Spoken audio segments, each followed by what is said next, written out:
పవన్ కళ్యాణ్ అంటే 3 పెళ్లిళ్ళు 2 విడాకులు. అతని దృష్టిలో 4 పెళ్లిళ్ళు అంటాడు. మరి ఆ 4గో పెళ్ళం ఎవరో తెలియదు. జగన్ ఏమో నాకు తెలియదు. మరి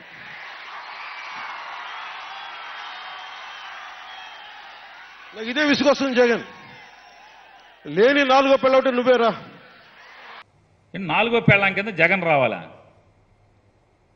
నువ్వు రా జగన్ 4గో పెళ్ళాం కింద అని. నీ రాజకీయాలే తేడా అనుకుంటున్నాం. ఈ తేడా కూడా ఉందా నీలో? పవన్ కళ్యాణ్ నీ రాజకీయమే తేడా అనుకుంటున్నాం. చెప్పేది ఒకటి చేసేది ఒకటి. జగన్ కాపురానికి రమ్మంటున్నావు. ఈ తేడా కూడా ఉందా మనలో? నాకు 3 పెళ్ళిళ్ళు 4 పెళ్ళిళ్ళు అంటున్నావు. నన్ను దత్తపుత్రుడు అంటున్నావు.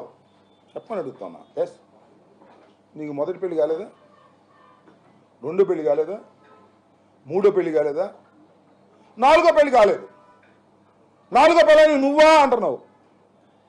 4గో పెళ్ళాం ఎవరో కాదు, నేనే. నాదెళ్ళ మనోహర్ 4గో పెళ్ళాం. మేము మా చేత ఎందుకు చెప్పించుకుంటా? ఏమి నాకు అర్థం కాలేదు. జగన్మోహన్ రెడ్డి పెళ్ళామా?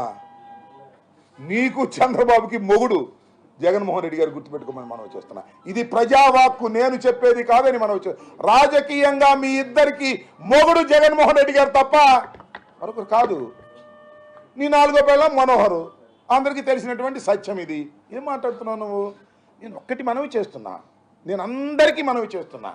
ముఖ్యంగా తెలుగుదేశం ఏ మాటగా మాట చెప్పాలి. చంద్రబాబు ఎంతవరకు లిమిట్స్లో మాట్లాడాలో అంతవరకు లిమిట్స్లో మాట్లాడితే కొద్దిగా ఎక్స్ అయ్యాడు.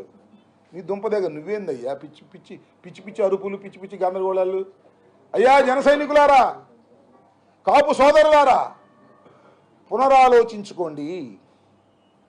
ఇతని వల్ల రాజకీయ పార్టీని నడపడం కాదు, రాదు.